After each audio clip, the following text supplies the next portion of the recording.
Hi hello welcome to our channel. నేను మిశ్రీ. ఈరోజు మనం చెప్పుకోబోయే కథ విలన్ పార్ట్ 19. ఇక ఆలస్యం చేయకుండా కథలోకి వెళ్దాం. ఇప్పుడే మన ఛానల్ని చూస్తున్నట్లయితే సబ్స్క్రైబ్ చేసుకోండి. త్వరగా తొక్కండి మేడం. మన ముందు నడుచుకుంటూ వెళ్ళిన అతను చూడండి, 1/2 కిలోమీటర్ నడిచాడు. మీరేమో ఇంత స్లోగా తొక్కుతున్నారు అని అన్నాడు అభయ్. ఇప్పుడు నాకు బూతులు కూడా వస్తాయి తెలుసా అని జ్ఞాన అనగానే నోటి మీద చేయి వేసుకుని సైలెంట్ అయిపోయాడు అభయ్. కాసేపటికి ఆ వ్యక్తిని దాటుకుని ఇద్దరు ఊరి వైపు దారి తీశారు. మేడం, మీరు బాగా సైకిల్ తొక్కుతున్నారు అని కాస్త దూరం వెళ్ళిన తర్వాత అని అన్నాడు అభయ్. దెబ్బలు తగిలే కానీ అని కూడా చూడను, తోసేసి వెళ్ళిపోతాను జాగ్రత్త.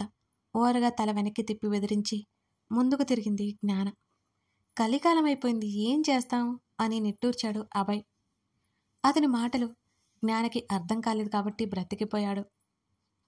లేకపోతే ఆమెకొచ్చే కోపానికి అతన్ని కింద తోసేసి తల బద్దలు కొట్టి వెళ్ళిపోయేది అక్కడి నుంచి అనిపిస్తోంది అతని మాటలకి. మరో 1/2 కిలోమీటర్లో ఊరు ఉందనగా మేడం మేడం ఆపండి ఆపండి అని అరిచాడు అబ్బాయి.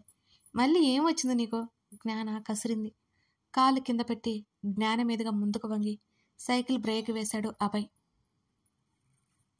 అభి పిచ్చా నీకు? అరికాల నుంచి పీకల దాకా కోపం పొంగిపోలుతుంటే అడిగింది. అటు చూడండి అంటూ చూపుడు వేలితో పక్కకు చూపించాడు. విసుగ్గా అతను చూపించిన వైపు తల తిప్పి చూసింది జ్ఞాన. ఆశ్చర్యంతో కళ్ళు పెద్దవి చేసి గబుక్కున సైకిల్ దిగింది ఆమె. సైకిల్ స్టాండ్ వేసి ఇద్దరూ అటువైపు నడిచారు.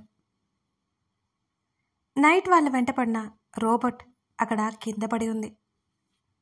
ఏమై ఉంటుంది మేడం అని అడిగాడు అభయ్ దాన్నే ఆశ్చర్యంగా చూస్తూ. దానికి దగ్గరగా వెళ్ళి ఒక కాలు మడిచి మరొక కాలు మీద కూర్చొని పరీక్షగా చూసింది జ్ఞాన. అభి, దీని కనెక్షన్స్ అన్నీ పీకేశారు, ఇది ఉట్టి ఇనుప బొమ్మ మాత్రమే ఇప్పుడు అని అంది జ్ఞాన. ఏమై ఉంటుంది మేడం? మేబీ మనల్ని వెతకలేకపోవడంతో వాళ్ళు ప్లాన్ ఫ్లాప్ అయింది కదా, దీనివల్ల ఇంకేమైనా ఇబ్బంది వస్తుందేమోనని ఏ పార్ట్కి ఆ పార్ట్ విరిచేసి ఇక్కడ పెట్టారు అని అంది జ్ఞాన. దీంతో మనకేమైనా యూజ్ ఉందా మేడం అని అడిగాడు. తెలియదు అభి, కానీ ఇది మనకి అనవసరం, తప్పించుకున్నాం కదా, తాతయ్యతో మాట్లాడాలి అని అంది జ్ఞాన. సరే పదండి, టైం వేస్ట్, పొట్టలో పేగులకి పిచ్చి లేచి సాల్సా ఆడుతున్నాయి అని అన్నాడు అభయ్. అతను అన్నది అర్థం అవ్వక నోరు తెరిచి అయోమయంగా చూసి 2 నిమిషాలు ఆలోచించిన తర్వాత అర్థం చేసుకుని పళ్ళతో పాటు పిడికిలి బిగించి చంపేసేలా చూసింది జ్ఞాన. ఏమైంది మేడం, ఎందుకలా చూస్తున్నారు అని అడిగాడు అభయ్ మరింత అమాయకంగా. అభయ్, నీకు నోరు నొప్పి పుట్టదా అని అడిగింది జ్ఞాన. నోరు నొప్పా? ఇప్పుడు ఆ డౌట్ ఎందుకు వచ్చింది మీకు అని అయోమయంగా అడిగాడు అభయ్. పదే పదే వాగుతూ ఉంటావు కదా, అందుకే డౌట్ వచ్చింది. నువ్వు ఇక్కడే ఉండు, నేను ఊరికి వెళ్తాను అని చెప్పి సైకిల్ స్టార్ట్ చేసింది జ్ఞాన. మేడం, అంత పని చేయకండి, అన్యాయంగా ఈ అడవిలో వదిలేసిపోకండి అని అంటూ సైకిల్ దగ్గరికి వెళ్ళాడు కుంటుకుంటూ. జ్ఞాన నిజంగానే వదిలేసి పోతుందేమోనని భయంగా సైకిల్ ఎక్కాడు. కాసేపు తర్వాత ఆ ఊరు చేరుకొని ఆ పెద్ద అరుగు మీద కూర్చున్నారు. ఆ సైకిల్ ఇచ్చిన అతను మరో 10 నిమిషాల్లో అక్కడికి వచ్చాడు. వాళ్ళని నేరుగా ఆర్ఎంపీ డాక్టర్ ఉన్న ఇంటికి తీసుకెళ్లాడు అతను. నొప్పికి ఇంజెక్షన్ ఇచ్చేస్తాను అని చెప్పాడు డాక్టర్. ఏంటి ఇంజెక్షనా? వద్దు వద్దు, టాబ్లెట్స్ ఇవ్వండి చాలు అని అన్నాడు కంగారుగా అభయ్. అభయ్, చిన్నపిల్లల చేయకు, అసహ్యంగా ఉంటుంది అని వీలైనంతవరకు కోపాన్ని అణుచుకుంటూ చెప్పింది. డాక్టర్ గారు, ఇంజెక్షన్ చేయించుకోవడం నా వల్ల కాదు, కానీ నాకు టాబ్లెట్స్ ఏవో ఇచ్చేయండి, వేసుకుంటాను అని అన్నాడు. మీ గాయాలకు డ్రెస్సింగ్ చేయాలండి, పెయిన్ కిల్లర్ వేసుకుంటే ఇంకో 3-4 అవర్స్ వరకు టైం పడుతుంది పెయిన్ తగ్గడానికి. మీకు చాలా లోతుగా గాయాలయ్యాయి, ఇప్పటి వరకు భరించారంటేనే గ్రేట్. ఇక ఆగితే ఏదైనా తగిలితే మళ్ళీ బ్లీడింగ్ స్టార్ట్ అవుతుంది, నీరస పడిపోతారు అని వివరంగా చెప్పాడు ఆ డాక్టర్. అభి ప్లీజ్ ఇంజెక్షన్ వేయించుకో అతని చెవి దగ్గర మెల్లిగా చెప్పింది జ్ఞాన. మేడం ప్లీజ్ మేడం, నా వల్ల కాదు మేడం, నాకు ఇంజెక్షన్ అంటే చచ్చేంత భయం మేడం అని అన్నాడు అభయ్. నాటకాలు వేకు, తాడి చెట్టులా పెరిగా, నీకు భయం ఏంటి? ఇన్ని దెబ్బలు తట్టుకోగలిగావు కానీ ఇంజెక్షన్ చిన్న సూది గుచ్చుకుంటే భరించలేవా? ఓవర్ యాక్షన్ ఆపేయ్ అని అంది జ్ఞాన. ప్రామిస్ మేడం, నన్ను నమ్మండి మేడం, నిజంగా నాకు ఇంజెక్షన్ అంటే చచ్చేంత భయం మేడం అని అన్నాడు అభయ్. అటువైపు చూడకు అబ్బాయి అని అతని ముఖాన్ని తన వైపుకి తిప్పుకుంది జ్ఞాన. చెక్క బల్ల మీద కూర్చున్నాడు అభయ్. అంకుల్, మీరు తన చేతులు పట్టుకోండి అని అంది జ్ఞాన. మేడం, మీరేంటండి నా మీద ఇంత పగబట్టేశారు అని అన్నాడు దీనంగా ముఖం పెట్టి Abhay. Abhay, look at me అంటూ అతని ముఖాన్ని చేతుల్లోకి తీసుకుని అతని కళ్ళలోకి చూసింది జ్ఞాన. అలాగేనన్నట్టు తల ఊపుతూ జ్ఞాన కళ్ళలోకి కళ్ళు పెట్టి చూశాడు అభయ్. వెంటనే డాక్టర్కి సైగ చేసి ఆ పక్కనే ఉన్న అతనికి కూడా సైగ చేసింది జ్ఞాన. ఒకళ్ళు కదలకుండా అభయ్ చేతులు పట్టుకున్నారు, మరొకరు ఇంజెక్షన్ వేయడానికి పూనుకున్నారు. అదేదో కత్తి అన్నట్టు భయపడుతూ జ్ఞాన పొట్టలో ముఖం దాచుకున్నాడు అభయ్. అభయ్ కూల్ అంటూ అతని తల మీద చేయి వేసి మెల్లిగా నిమురుతోంది.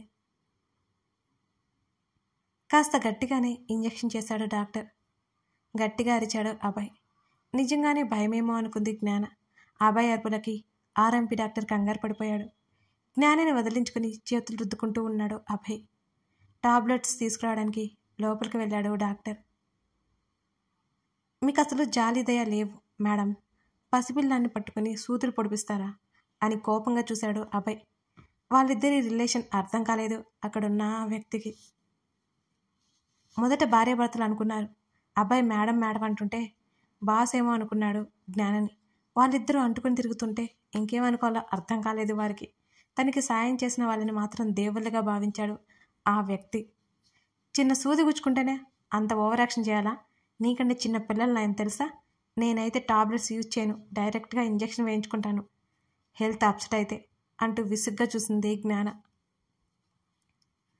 నేను చెప్పేది మనుషుల గురించి మేడం, మనుషుల గురించి అని అన్నాడు అభయ్. ఇంకొక ఆలోచన లేకుండా అతని తల మీద పొడిచింది జ్ఞాన. ఆ పక్కనే ఉండి వాళ్ళ సంభాషణ చూసిన అతనికి నవ్వు ఆగలేదు వాళ్ళని చూస్తుంటే. అక్కడ వాళ్ళు ఏమి అనుకుంటారని కాస్త భయపడి బలవంతంగా నవ్వాపుకున్నాడు. డాక్టర్ డ్రెస్సింగ్ చేసిన తర్వాత డాక్టర్కి ఫీజు ఇచ్చి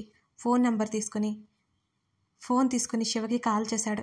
ఎవరు అని శివ అడగ్గా, ఎరే శివ అన్నాడు. అభి నువ్వా? ఈ నెంబర్ ఎవరిది? ఆశ్చర్యంగా అడిగాడు శివ. అరే, చిన్న పని మీద మేము పల్లెటూరుకు వచ్చాంరా, ఇక్కడ మాకు వెహికల్ లేదు, అడ్రస్ షేర్ చేస్తాను కానీ మాకు వెహికల్ అరేంజ్ చేయరా, అంతేకాకుండా హాస్పిటల్కి వెళ్ళి ఒకసారి అమ్మ ఎలా ఉందో చూసి కనుక్కో అని అన్నాడు అభయ్. ఆంటీకి ఏమైంది? శివ అడగ్గా జరిగింది చెప్పాడు. మరి నాకెందుకు చెప్పలేదురా? సీరియస్ అయ్యాడు శివ. హడావిడిగా జరిగిపోయిందిరా, నేను తప్పక రావాల్సి వచ్చింది. ఇంటికి పక్కనే ఆంటీ అంకుల్ ఉన్నారు కదా, హాస్పిటల్కి తీసుకెళ్ళు, నేను వచ్చే వరకు వాళ్ళు ఉంటారు అని అన్నాడు అభయ్. సరే నేను చూసుకుంటాను, మీ వెహికల్ పంపిస్తాను అని అన్నాడు శివ. థ్యాంక్స్ రా అభి, ఎక్కువైంది అని కాల్ కట్ చేశాడు శివ. లొకేషన్ షేర్ చేసి డాక్టర్కి మొబైల్ ఇచ్చాడు అభయ్. మేడం, మన కోసం వెహికల్ వస్తుంది, వచ్చే వరకు ఏదో ఒకటి మేద్దాం పదండి అన్నాడు ఆ బల్ల మీద నుంచి కిందకి దిగుతూ అభయ్. సరే అని సైకిల్ మీరు తీసుకువెళ్ళండి అని చెప్పింది జ్ఞాన. ఈ ఊర్లో టిఫిన్ దొరుకుతుందా అని అడిగాడు అభయ్. చిన్న కొట్టుంది బాబు, మీకు నచ్చుతుందో లేదో బయటికి వస్తూ చెప్పాడు ఆ వ్యక్తి. పర్వాలేదు ఏదో ఒకటి అని అన్నాడు అభయ్.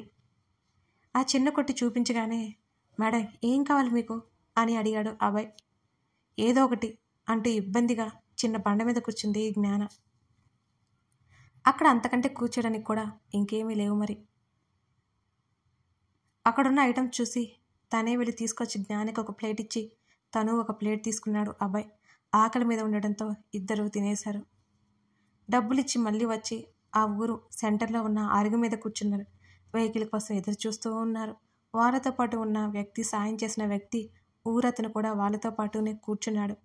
కథ కొనసాగుతుంది. ఇప్పుడు శివ వెహికల్ అక్కడికి వస్తుందా లేకపోతే మళ్ళీ ఏదైనా చిక్కుల్లో పడబోతున్నారా వీళ్ళు?